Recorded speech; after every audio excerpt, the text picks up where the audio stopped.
안녕하세요, 여러분. 우리 문학 다 끝냈죠? 자, 그럼 선생님 문제 한번 내볼게요. 문학은 네모다. 맞아요. 네모 칸에 들어갈 말은 연계. 다시 한번 쌤이 강조하지만 수특, 수완 잘 풀고 특히 해답지에 있는 해제에 꼼꼼히 정리하셔야 합니다. 오늘은 독서, 순위의 난도의 결정체 한번 나가볼게요. 독서 기본기 빠밤. 자, 첫 번째 1번. 문두 먼저 보기. 문두가 뭔지 모르죠?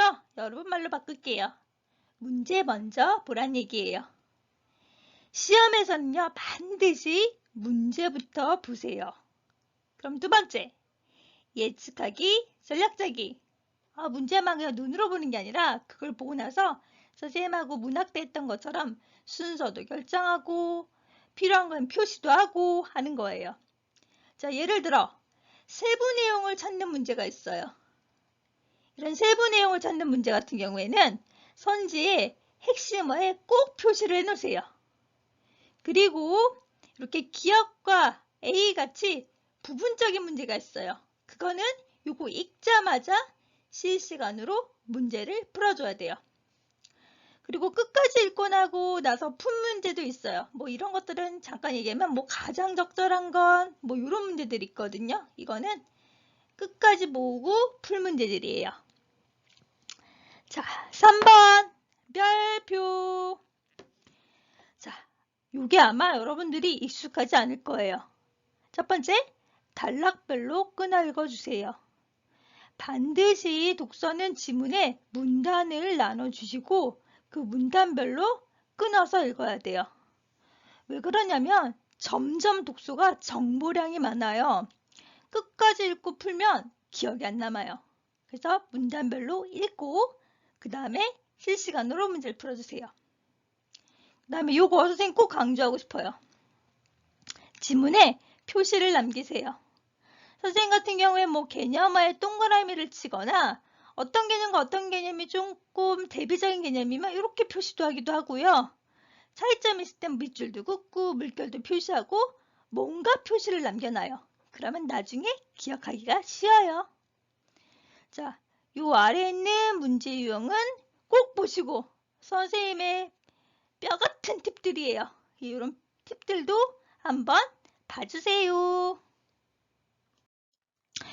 오늘은 독서 중에서 사회 파트 먼저 보고 갈게요. 선생님 왜 인문부터 안 봐요? 라는 친구 있죠? 왜 사회부터 보냐면요. 제일 어렵기 때문에 먼저 어려운 거 해결하고 다른 것들 한번 풀어봐요. 근데 이게 엄밀히 얘기하면 사회라고 보다는 사회 융합 파트예요. 뭔가 섞였다는 거지. 여러분 사회하면 어떤 과목들이 떠올라요? 맞아요. 경제. 또 어떤 과목이 떠올라요? 법. 네. 이 지문은 경제와 법의 융합 세트예요. 특히 경제 개념이 주로 이루어지고 있어요. 그랬을 때 선생님이 설명을 할게요. 사회에서 경제가 나오면 어떻게 공부하냐?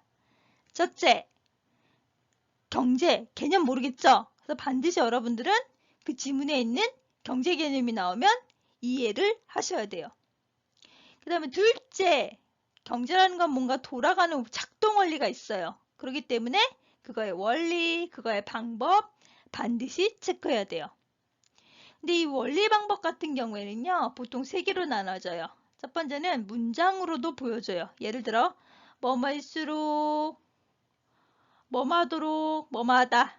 이런 문장 구조가 나오면 이런 원리 방법이 있구나 라고 보셔야 되고, 두 번째로 사친연상, 더하기 빼기, 곱셈, 나눗셈 그런 거 있죠? 좀 이따 다시 한번 설명해 볼게요.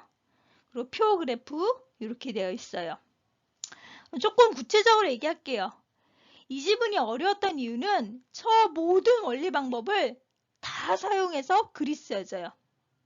자, 먼저 사친연산 한번 가볼게요. 더하기 빼기는 쉽죠? 그래서 나누기인 거 한 번씩 하나 써볼게요. 예를 들어 A는 B분의 C다 라는 사칭연상이 나온다면 이걸 통해서 여러분은 원리 방법을 찾아야 돼. 어떻게 원리 방법을 찾냐면 봐봐. B가 커져. 그럼 얘들아 분모가 커지면 A는 어떻게 될 것 같니? 그치? 작아지겠지? 그래서 A랑 B의 관계는 무슨 관계 같니? 반비례 관계겠지? 이렇게 사친현상이 나오면 이런 원리 방법이 있구나 라는 걸 찾으시라는 얘기예요. 그 다음에 두 번째로는 이 글은 뭔가 단계별로 설명을 해요. 그렇기 때문에 단계별로 내용이 같을까 다를까? 다르겠지? 그래서 그 단계를 끊어서 차이점들을 반드시 찾으세요. 공통점을 찾아도 돼요. 이거 다 찾아야 돼요. 그 다음에 이 글은요. 어떤 문제점이 나와요. 그럼 문제가 있구나 이러고 얘기를 하고 끝나진 않아. 그거에 대한 대안책들이 있어요. 그러면 이 문제에 대한 대안책 짝을 반드시 찾아야 돼요. 그리고 표, 그래프. 근데 얘들아 우리 시험이 국어니 경제시험이니? 국어시험이지.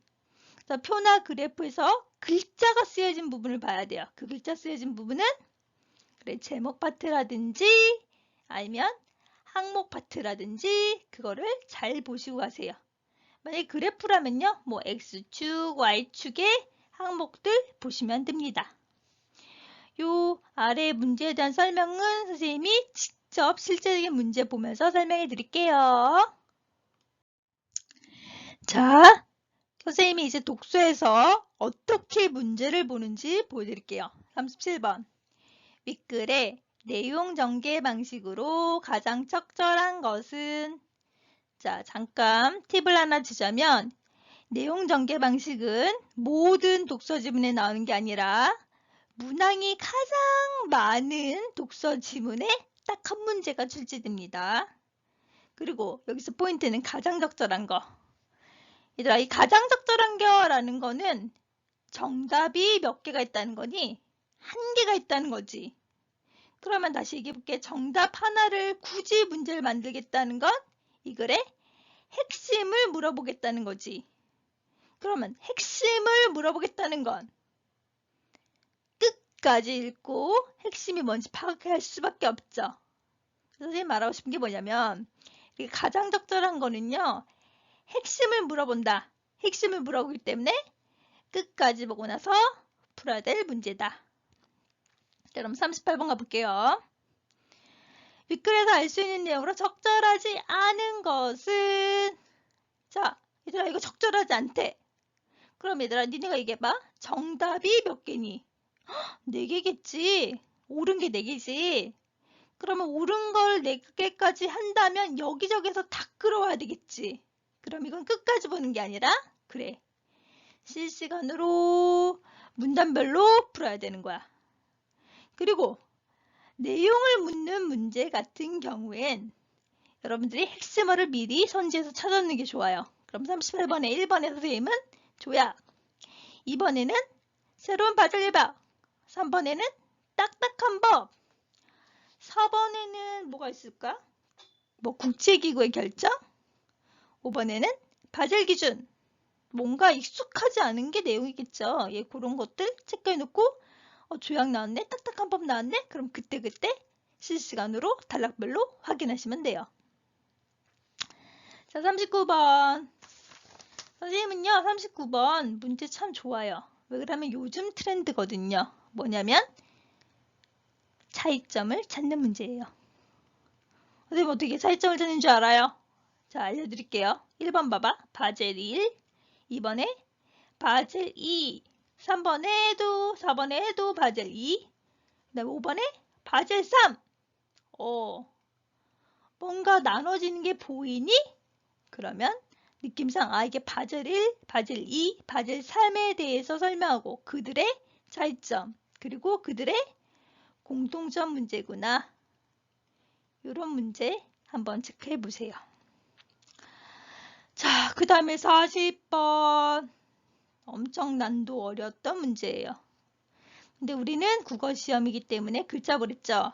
자, 선생님 보기에 글자, 뭐 바젤 2 문제랑 관련 있는 것 같고 글자, 자기 자본, 그다음에 유형과 준자산 이렇게 항목을 보라는 거야. 그래서 니네가 나중에 풀 때 자기 자본, 유형과 준자산, 바젤 2 이런 것들 체크해 놓으면 풀어야 돼요. 문제가 아직도 남았어요. 41번. 기억에 해당하는 사례로 가장 적절하는 것은 자, 기억, A 이렇게 뭔가 지정되어 있으면요. 그 지정된 부분, 그 주변의 문맥을 쫙 살펴야 돼요. 그리고 나서 곧장 실시간으로 풀어주셔야 됩니다. 그래서 여러분은 이렇게 기억 나오거나 그러면 기억 부분에 딱 표시해 놓으세요. 자, 이제 드디어 뭐야? 어휘 문제. 근데요, 이게 단순 어휘가 아니라 문맥상 어휘이기 때문에 내용 파악 문제라고 볼 수 있습니다. 자, 그러면 천천히 선생님하고 지문 읽고 문제 풀어볼게요. 지문 읽겠습니다. 지문 읽기 전에 여러분들은 이렇게 문단 꼭 나누시고 하세요. 선생님 한번 1문단 읽을게요. 국제법에서 일반적으로 조약은 국가나 국제기구들이 그들 사이에 지켜야 할 구체적인 권리와 의무를 명시적으로 합의해서 창출한 규범이며 국제관습법은 조약 체결과는 관계없지만 국제사회 일반이 받아들이고 지키고 있는 보편적인 규범이다. 네, 조약이나 국제관습법은 꼭 지켜야 되는 규범이에요. 근데 그 다음에 가보세요. 반면에 이런 접속어 나오면 앞에 내용이랑 같니? 다르니? 그쵸, 뭔가 차이점이 나올 거예요. 꼭 표시하면서 가야 돼요. 경제 관련 국제기구에서 어떤 결정을 했을 경우 이 결정 자체는 권고적인 요령만 있을 뿐 법적 구속력은 없는 것이 일반적이다. 예, 그러면 이거는 앞에 있는 조약과 국제관습법과는 다른 점이 있는 거죠. 막 지켜야 되는 건 아니라는 거야. 그냥 권고한다는 거야. 근데 접속 그 다음 또 봐요. 그런데 국제결정은행 산하의 바젤위원회가 결정한 BIS 비율 규제 같은 것들은 그럼 얘들아 이건 경제 관련 국제기구지? 비회원 국가에서도 엄격히 뭐하래? 준수되는 모습을 종종 본다. 그럼 이건 경제 관련 국제기구이면서도 좀 다르죠? 이처럼 일종의 앞에 있는 조약과 관습법처럼 규범적 성격이 나타난다. 이는 위반에 대한 제재를 통해 국제법의 효력을 확보하는 데 주안점을 두는 일반적인 경향을 되돌아보게 한다. 즉 이건 뭐냐면 앞에 조약 같은 경우에는 위반을 했을 때는 제재를 해요. 이런 국제법 같은 경우에는. 근데 그런 경향은 좀 다르다는 거야. 즉 신뢰가 형성하는 구속력에 주목하는 것이다. 자, 그러면요. 1문단은 무슨 얘기가 있냐면요. 국제법 얘기를 하고요. 그리고 국제법과 대비적인 경제, 국가, 국제기구의 결정에 대해서 얘기해요. 근데 국제법 같은 경우는 꼭 지켜야 되는 뭐야? 규범이에요. 근데 얘는 그런 규범은 아니고 그냥 권고하는 거야. 그렇게 해라. 그래서 법적 구속력은 없어. 근데 희한한 놈이 하나 있어. 어떤 놈이냐면 이런 국제기구에서 결정한 것 중에서 BIS라는 놈이 있는데 이 BIS 비율이라는 놈은 희한하게 뭔가 준수해야 되는 무슨 성격이 있다? 규범 성격이 있어. 그런데요. 정말 꼭 지켜야 되는 제재를 통한 규범은 아니고요. 뭘 통해서 준수해야 돼? 서로 간에 신뢰를 통한 준수다. 이렇게 뭔가 차이점들을 여러분들은 찾으셔야 됩니다. 이 문단 읽을게요. BIS 비율, 이 글의 화제죠. BIS 비율은 은행의 재무 건전성을 유지하는 데 필요한 최소한의 자기 자본의 비율을 설정해서 궁극적으로 예금자 금융 시스템을 보호하기 위해서 바젤위원회에서 도입한 것이다. 근데 여기는 보시면 BIS 비율이라는 게 뭐냐면 자기 자본의 비율이래. 그러면 이거는 BIS 비율의 개념. 그리고 이렇게 하는 이유는 예금자랑 금융 시스템을 보호하기 위한 거래. 이건 BIS 비율의 목적 나오고 있죠. 자, 그리고 바젤위원회에서는 BIS 비율이 적어도 규제 비율인 8%가 돼야 한다는 기준을 제시했다. 예, 그런 거 봐주시면 돼요. 그리고 이에 대한 식은 다음과 같다. 얘들아, 이렇게 사천연산 식이 나오면 아주 중요해. 한번 간단히 볼까요? 자, BIS 비율에 대해서 식을 구하는 거는 그치, 위험 가중 자산 분의 자기자본 곱하기 100, 그게 8%를 넘어야 돼. 그럼 읽어볼게요. 여기서 자기자본이라는 건 은행의 기본자본, 보완자본, 단기 후순위 채무의 합으로. 그럼 얘들아, 이 식을 좀 다르게 써보면 자기자본은 기본자본, 보완자본, 단기 후순위 채무의 합.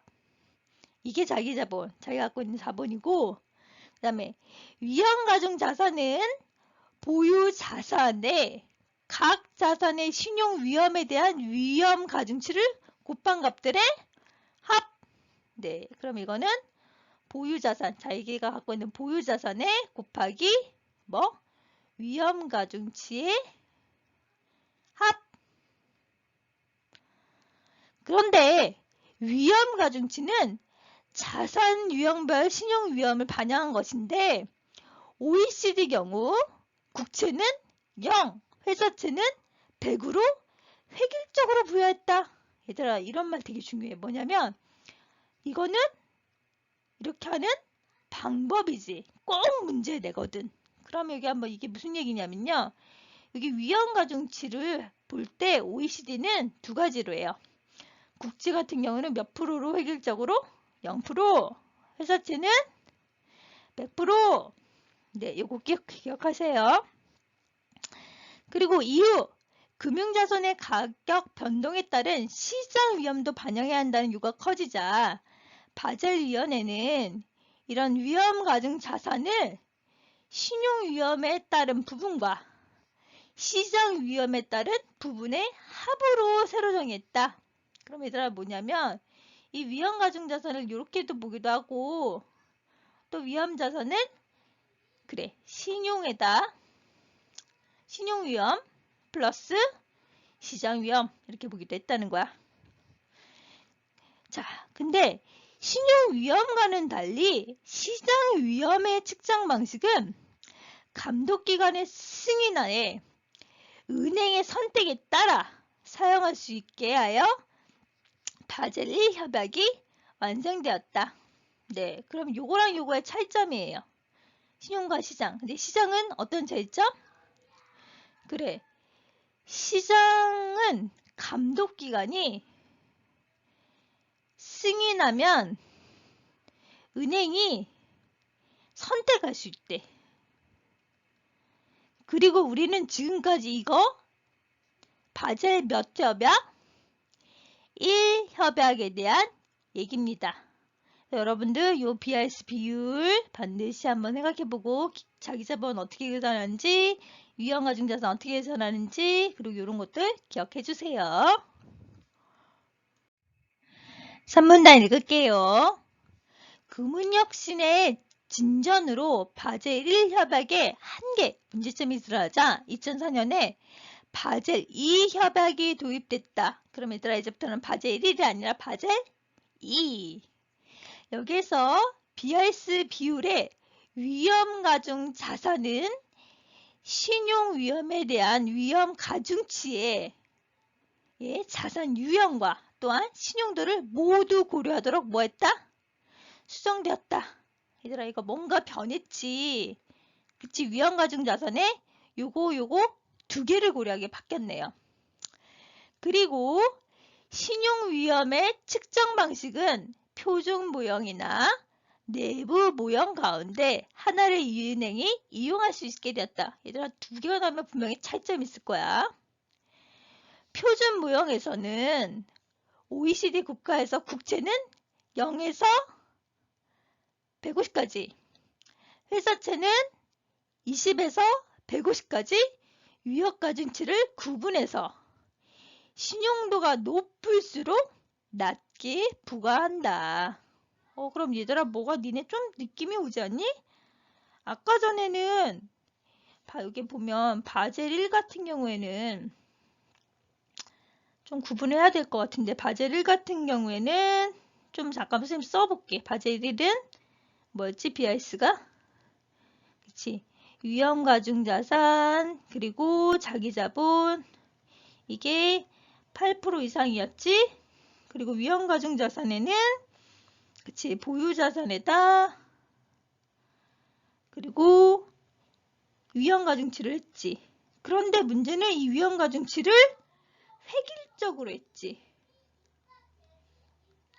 국채 같은 경우에는 0, 회사채 같은 경우에는 100. 그런데 여기 보시면 이게 좀 달라지는 게 보여요? 바젤이라고 좀 차이점이 보이시죠? 자, 예를 들어 실제 보유한 회사채가 100억인데 신용가중치가 20%라면 그럼 얘들아 곱해야지. 그 회사채는 20억 원으로 계산된다. 자, 근데 이게 표준이야. 그럼 이제 두 번째.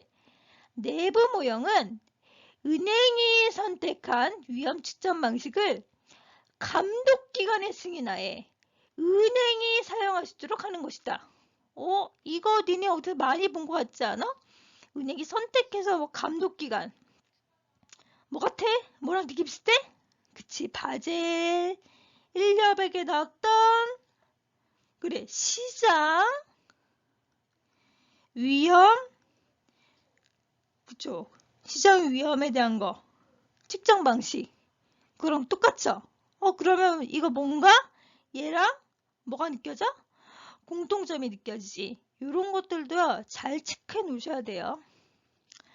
또한 감독기관은 필요시 위험 가중의 자산에 대한 자기 자본의 최저 비율이 규제 비율이 초과되도록 자국은행에 요구할 수 있게 함으로써 자기 자본의 경직된 기준을 보완하고자 했다. 이거 뭐냐면 자기 자본의 최저 비율을 자기만 이렇게 초과할 수 있도록 요구할 수 있대. 그리고 이렇게 보완할 수 있대. 그럼 뭔가 느슨해진 게 보이세요? 예. 그럼 이거는요. 지금까지는 바젤 2 협약. 바젤 2 협약에선 이렇게 수정된 것들, 그리고 여기 비슷한 것들 잘 한번 체크해 두세요. 네, 4문단 볼게요. 최근 바젤 3협약이 발표되면서 자기 자본에서 단기 후순위 채무가 뭐했다? 제외되었다. 예, 혹시 기억나세요? 바젤 1 그리고 바젤 2에서도 변동은 없었어. 뭐였냐면 자기 자본에는 크게 세 가지였어. 기본자산, 보완자산, 단기 채무자산. 근데 여기서 뭐가 없어졌다고? 예, 단기 후순위가 없어졌죠. 예, 이런 차이점 꼭 기억하세요. 그리고 또한 위험 가중자산에 대한 기본 자본의 비율이 최소 몇 프로? 6%. 예, 이런 것도 뭔가 기억해야 되겠죠. 기본 자본의 비율이 6%. 그리고 이렇게 한 이유는 최소 6%한 이유는 자기 자본의 손실 복원력을 강화하기 위해서. 그래서 이처럼 새롭게 발표되는 바젤 협약은 이전 협약에 들어있는 관련 기준을 뭐한다? 개정하는 효과가 있다. 예. 그래서 여기는요, 바젤 3협약. 거기서, 예, 요런 것. 자기 자본에서 빠지는 거, 그리고 기본 자본의 비율, 이런 것들 기억해 두세요. 선생님이 시작하기 전에 이게 사회 융합 지문을 했죠. 그래서 1문단에서 4문단은 경제 지문이고 5문단 그리고 6문단은 법 지문이에요. 예, 한번 가볼게요. 바젤 협약은 우리나라를 비롯한 수많은 국가에서 채택해서 제도화되고 있다. 현재 바젤위원회는 28개국의 금융당국들이 회원으로 가입되어 있고 우리 금융당국도 2009년에 가입했다. 하지만 우리나라는 가입하기 훨씬 전부터 BIS 비율을 도입했다. 그리고 그게 현행제도에도 반영되어 있다. 법제에도 반영되어 있다. 그러면 BIS 비율, 그럼 바젤 기준에 따름으로써 은행이 믿을 만하다는 증표를 국제금융시장에 보여줘야 했던 것이다. 즉, 재무 건정성을 의심받는 은행은 금융시장에 자리를 잡지 못하거나 심하면 발을 들일 수 없다. 즉, 이건 뭐냐면요. BIS 회원국도 있지만 회원국이 아닌 경우에도 이거를 따라요. 왜 따라? 이렇게 따라야지만 재무 건전성을 인정받아. 그럼 왜 인정받아야 돼? 인정받아야지만 금융시장에서, 세계 금융시장에서 활동할 수 있기 때문이죠.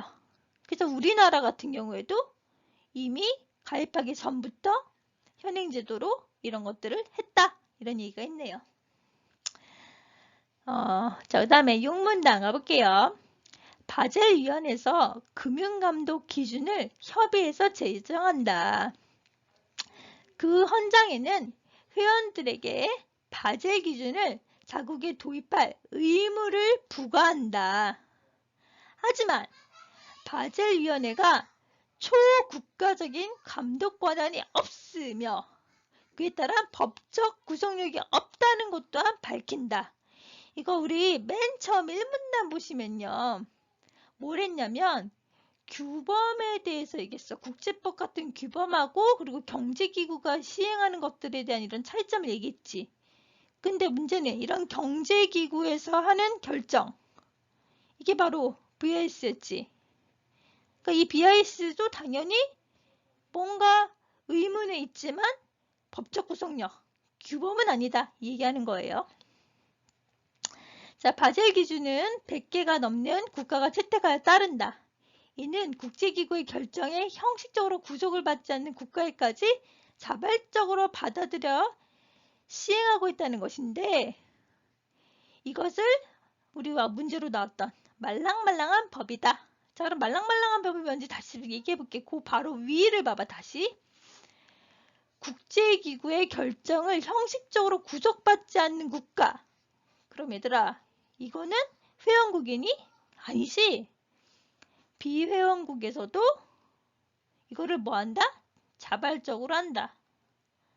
그렇기 때문에 뭔가 법적인 건 아니기 때문에 어떤 법? 말랑말랑한 법이란다. 이때 조약이나 국제관습법은 그에 대비해서 무슨 법? 딱딱한 법. 왜냐하면 이거는 규범이기 때문에 바젤 기구도 장래에 딱딱하게 연구될지 모른다. 왜냐하면 점점 이렇게 지켜야 되기 때문에 라고 뭔가 마무리하고 있지요. 윗글에 내용 전개 방식으로 가장 적절한 것 답 하나 고르면 되는 거예요. 자, 그리고 우리는 여기 특정한 국제적 기준. 이게 뭐였니? 우리 계속 읽었던 게, 그치? BIS 비율에 대해서 바젤 협약에서 어떻게 갔는지 그거였지. 그러면 1번. 그 BIS 비율에 대한 바젤 협약의 내용과 그 변화 양상을 서술했고 그거에 따른 규범성을 설명한다. 자, 바젤 협약의 내용, 그리고 바젤 1, 바젤 2, 바젤 3, 그리고 걔가 갖고 있는 말랑말랑한 법의 규범성. 예, 답 나왔네요. 몇 번? 1번입니다. 그럼 2번은 뭐가 틀릴까요? 가볼게요. 특정한 국제적 기준이 제정된 원인. 원인은 설명한 거 맞아요. 목적이 뭐냐면 자기 자본을 해서 예금자와 금융 시스템을 보호한다는 원인은 맞아. 그럼 뭐가 틀릴까? 그래. 분류가 틀려요. 3번은 보시면 필요성. 아까 전에 목적. 맞아요. 그럼 뭐가 틀렸을까? 그치. 상반된 관점에서 얘기하는 건 아니에요. 4번. 뭐가 틀렸을까? 그리고 국내법에 뭐 특징 같은 거 없었어, 얘들아. 그리고 규범의 장단점 없었어. 5번은 뭐가 틀렸을까? 그치. 뭐 기준 설정의 주체가 바뀐 사례도 없었고 그런 특징도 없었어요. 선생님은 지금 강의 때문에 쭉 설명을 했지만 여러분들 1번이 답이면 과감히 1번에서 끝내세요. 자, 38번 내용으로 적절하지 않은 거. 이런 문제는 선생님이 원래 단락별로 끊어서 핵심어 그때그때 찾으랬죠. 그렇지만 강의니까 그냥 한 거예요. 가볼게요. 조약은 체결한 국가들에 대해서 권리와 의무를 부여한다. 얘들아, 이거 그대로 나왔는데 몇 문단에 있니? 1문단. 그 다음에 두 번째 가볼게요. 새로운 바젤 협약이 발표되면 기존 바젤 협약에서 기준이 변경되는 경우가 있다. 얘들아, 우리가 지금까지 얘기한 거지. 2문단부터 보면 4문단까지 얘기한 내용이에요. 바젤 1, 바젤 2, 바젤 3. 네. 그 다음에 3번. 딱딱한 법에서는 일반적으로 제재보다는 신뢰를 써 법적 구속력을 한다? 얘들아, 딱딱한 법이 신뢰를 하니? 이 신뢰라는 거는 경제기구의 결정이고 그거는 딱딱한 게 아니라 그치 말랑말랑한 법이다 라고 6문단에 있죠. 그리고 이거는 좀 센스가 있다면 1문단이랑 같이 합쳐서 했어야 돼요. 그러면 답은 몇 번? 3번. 또 4번 가볼게요. 자, 국제기구의 결정을 지키지 않을 때는 입게 될 불이익은 그 결정에 준수되도록 한다. 준수하자. 몇 문단에 있니? 그래, 5문단에 있지요. 그 다음에 5번. 세계 각국에서 바젤 기준을 법제하는 것은 자국은행의 재무의 건전성을 대외적으로 인정받는다. 대외적으로 인정받고 예, 그걸 보여줘야 되고 몇 문단? 5문단에 있죠. 답은 3번. 자, 39번은 중요한 문제예요. 왜냐하면 각 바젤 협약에 대해서 정확히 알고 그거에 따라서 공통점과 차이점을 갖고 문제를 풀어야 되는 문제예요. 공차 문제라고 보통 얘기해요. 자, 1번. 바젤 1 협약에 따르면 보유하고 있는 회사채의 신용도가 낮아질수록 BIS 비율이 낮아진다. 자, 근데 얘들아, 바젤 1 협약 같은 경우에는 얘네가 우리 몇 문단이었냐면 2문단을 보시면요. 국채 같은 경우에는 0%, 회사채기는 100%를 획일적으로 한대. 그러면 신용도랑 상관없는 거지. 획일적이기 때문에. 그래서 이렇게 함부로 말할 수는 없어요. 그 다음에 바젤 2 가볼게요. 바젤 2 협약에 따르면 각국의 은행들이 준수해야 되는 위험가중 자산 대비 자기 자본의 최저 비율이 동일하다. 자, 그럼 바젤 2 협약 같은 경우는 몇 문단에 있었니? 3문단. 여기 3문단 끝부분 한번 가보세요. 밑에서 세줄 선생님 한번 읽어볼게. 또한 감독기관은 필요시 위험 가중 자산에 대한 자기 자본의 최저 비율이 규제 비율을 초과하도록 자국은행에 요구할 수 있게 함으로써 자기 자본의 경직된 기준을 보완하고자 했다. 그럼 얘들아, 이거는 자기 자본이 변동될 수 있게 되는 거잖아. 동일하지 않지요. 3번. 바젤 계속 2예요. 보유하고 있는 OECD 국가의 국채를 매각한 후 회사채로 투자한다면 BIS 비율은 항상 높아진다. 이거 조금 어려운 문제인데 바젤 2 협약은 계속 3문단에 있지. 근데 여기서 비율이 1과는 좀 달라졌어요. 국채 같은 경우에는 0에서 150. 회사채는 20에서 150. 그럼 국채를 회사채로 바꿔서 투자한대. 그러면 0에서 몇로 가? 20으로 간 거지. 그래 안 그래? 그러면 위험 가중 자산이 위험 가중 자산 말고 잠깐 위험 가중치가 높아진 거지. 그럼 위험 가중치는요? 위험 가중 자산 할 때 곱하기 하는 거지. 그러면 위험 가중 자산도 높아진 거지. 근데 위험가중 자산은 얘들아 BRS 비율을 구할 때 분모였니 분자였니? 그래, 분모였어. 그럼 분모가 얘들아 커지면요. BRS 비율은요. 커져요? 작아져요? 그쵸? 얘를 이렇게 투자하면요. 항상 높아지는 게 아니라 분모가 커지니까 그치. 작아지는 거죠. 작아지는 거. 자, 4번 가볼게요. 아직도 바젤 2다. 바젤 2에 따르면 시장 위험의 경우와 마찬가지로 감독기관의 승인하에 은행이 선택하여 사용할 수 있는 신용 범위의 측정 방식이 있다. 이거 선생님 바젤 1과 바젤 2에 공통적으로 잡았던 거 기억나세요? 뭐였냐면 바젤 1 같은 경우에 어딨냐? 그치. 시장 위험 측정 방식이 있었어요. 그리고 바젤 2에서는요. 뭐였냐면 내부 모형이 있었어요. 근데 이거 둘 다 감독기관의 승인하에 은행을 선택해서 사용할 수 있다라는 거였지. 그래서 얘네들을 선생님이 뭘로 잡았어? 공통점으로 잡았던 거지. 이 공통점을 갖고 확실히 문제 냈네요. 예, 선생님 팁 하나 주면요. 이런 공짜 문제는요. 의외로 차를 갖고 물어보는 게 아니라 공을 갖고 물어볼 때가 있어요.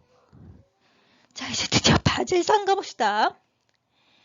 바젤 3 협약에 따르면 위험 가중 자산 대비 보완 자본의 자본이 최소 2%가 돼야지 BRS 비율 규제를 은행이 준수할 수 있다. 네. 자, 바젤 3은요, 좀 공식이 달라졌죠. 위험 가중 자산 대비 기본 자본 플러스 보완 자본으로 밖에 안 됐어. 채무가 빠지고, 그리고 이게 BRS 비율 기준을 하려면 8% 이상이 돼야 되는 거죠. 근데 또 하나는 위험 가중 자산 대비 기본 자본의 비율이 바젤 3은 최소 몇 프로? 6%였지. 최소 6%. 그럼 만약에 얘들아 최소 6%라면 위험 가중 자산 대비 기본 자본이 만약에 7%가 됐다면 보완 자본이 굳이 2%가 될 필요가 있니? 그냥 8 되려면 7 플러스 1만 하면 되지. 예. 굳이 최소 2%까지 안 가도 됩니다. 그래서 답은 4번. 네, 조금 어렵죠. 네. 예, 40번 보겠습니다. 40번은 2020 수능에서 가장 난도가 높았던 문제예요. 그리고요, 요런 경제 문제는 꼭 나오니까 잘 한번 봐주세요. 한번 읽어볼게요. 갑은행이 어느 해 말에 발표한 자기 자본 및 위험 가중 자산은 아래 표와 같다. 갑은행은 OECD 국가의 국채와 회사채만으로 자산을 보유했으며 바젤 2 협약의 표준 묘형에 따른 BRS 비율을 산출했고 공시했다.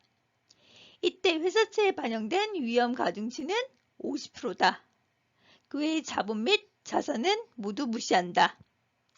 자, 그러면 우리 좀 기억 좀 해보자. 바젤 2 협약의 BRS 비율 구하는 거 뭐였죠? 네, 뭐였냐면 위험 가중 자산분의 자기 자본. 근데 이게 자기 자본 같은 경우에는 바젤 3하고는 다르게 어떻게 됐어? 기본, 보완, 그리고 단기 채무 다 들어가죠. 그리고요. 위험 가중 자산은 어떻게 구했어요? 두 가지였어요. 뭐였니? 첫 번째가 그래, 보유 자산에다 뭐 했어? 위험 가중치를 곱한 것도 있고 또 하나는 뭐가 있었냐면 신용 위험과 플러스 시장 위험을 더한 것도 있었죠. 네, 그러면 이거 곱하기 이러고 100이었어요. 그럼 한번 계산해 볼게요. 먼저 자기 자본 한번 보면 바젤 2기 때문에 요거 3개 다 더해야지. 그러면 50 더하기 20 더하기 40은 그래, 110억 원. 맞죠? 그 다음에 위험가중자산은 선생님이 신용과 시장 다 더하랬죠. 그럼 몇 이니? 300억, 300억, 400억 더하면 맞죠? 1000억이죠? 1000억 원. 그러면 계산하면 1000분의 억은 뺄게요. 1000분의 110 곱하기 100은 그럼 얘들아 여기 3개 쭈루룩 쭈루룩 지우면 몇 프로? 11%. 그러면 11%면 8%보다는 이상 돼서 잘 지켜지고 있네요. 그럼 이제 천천히 선생님하고 문제 풀게요. 1번. 갑은행이 공시한 BIS 비율은 바젤위원회가 제시한 규제 비율보다 상회한다. 바젤위원회는 8% 이상이었잖아. 근데 이건 11%였잖아. 상회. 높은 거 맞죠? 이거 맞아요. 그럼 두 번째 가볼게요. 갑은행이 보유 중인 회사채의 위험 가중치가 20%였다면 BIS 비율은 공시된 비율보다 높았겠군. 자, 그러면 우리 여기 보시면 회사채가 나오는 과정이 뭐였니? 회사가 보유한 어떤 보유액 곱하기 그 다음에 위험가중치인데 우리는 회사채는 위험가중치가 처음에는 50%였지. 그럼 0.5에서 우리가 몇 프로가 나온 거야? 300억이 나왔지. 근데 문제가 위험가중치가 몇 프로로 된다고? 20%, 0.2가 돼. 그러면 얘들아 x에다 0.2를 곱할 거야. 그럼 뭔지 모르겠지만 0.1을 곱한다면 위험가중치가 어떻게 되겠니? 위험가중자산이. 봐봐. 여기서 0.59 했으면 300인데 여기서 0.2가 되면 작아지지. 그럼 당연히 얘도 가격이 작아지겠지. 근데 문제는 여기가 뭐야? 위험가중자산 부분이 분모지. 분모가 작아지면 BIS 비율 당연히 높아지겠군. 맞아요. 한번 갑은행이 보유 중인 국채의 실제 규모가 회사채의 실제 규모보다 컸다면 국채가 회사채보다 컸다면 위험가중치는 국채가 회사채보다 낮았겠군. 선생님 여기 3번 일로 내려가 볼게요. 3번. 한번 여기다 써볼게. 3번. 자, 먼저 회사채부터 한번 가볼까요? 실제 규모요. 자, 회사채는 아까 전에 X였어. 저거 위에랑 똑같아. 곱하기 0.5 하니까 300억이었지. 그럼 실제적인 회사채의 규모는? 그래, 600억이야. 그쵸?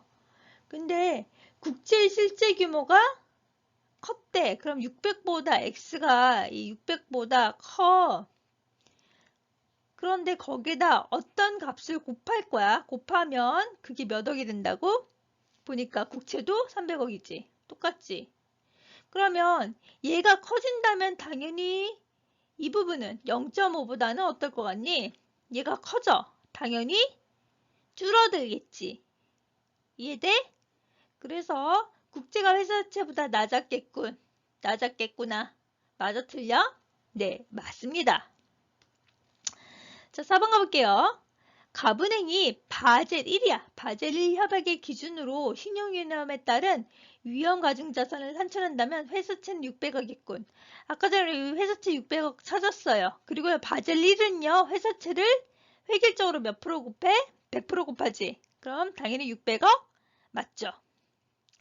자, 그럼 이제 5번 가볼게요. 5번. 답은 5번일 것 같은데 갑은행이 위험가중자산의 변동 없이 보완자본을 10억 원 증액한다면 바젤 3 협약에서 보완된 기준을 충족하겠군.